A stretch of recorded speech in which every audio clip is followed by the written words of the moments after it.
Дорогие братья, сестры, кадрлер Дашвар, я сердечно вас поздравляю с праздником Пасхи и говорю традиционные слова «Христос воскресе! Христос Тарлебтраган!». Праздник Пасхи учит нас все-таки тому, что не все потеряно, что всегда есть надежда. Всегда есть надежда, и более того, даже когда умирает наше тело, наша душа остается бессмертной и ждет воскресения, и ждет продолжения жизни. Продолжение жизни с Богом, а Бог — это там, где любовь. Поэтому пока мы кого-то любим, пока кто-то любит нас, мы все-таки живы.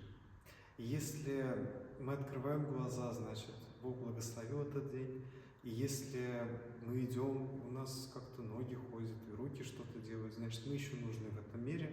И значит, есть возможность потрудиться, есть возможность принести что-то хорошее в этот мир.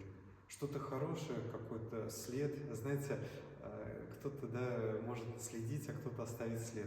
Поэтому вот в этом выбор у нас есть. То есть открыть глаза, не открыть, это от Бога зависит.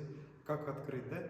А вот дальше что оставить, это уже, конечно, зависит от нас. Поэтому пусть Господь в эти светлые пасхальные дни пошлет силы, вдохновения, любви в семье, радости от того, что все живы, здоровы, что какая-то тут есть связь, контакт, такие семейные встречи, что есть возможность детям пройти по деревне, там, значит, прославить Христа, получить какие-то подарки от взрослых. Ну, значит, еще как-то мы живы, и мы общаемся друг с другом. И, значит, шикар. Слава Богу, слава Богу. Так что всех с праздником. Пусть Господь нас вдохновляет на любовь, и мы любовью будем отвечать друг другу. Христос воскресе! Христос Тарлебтраган!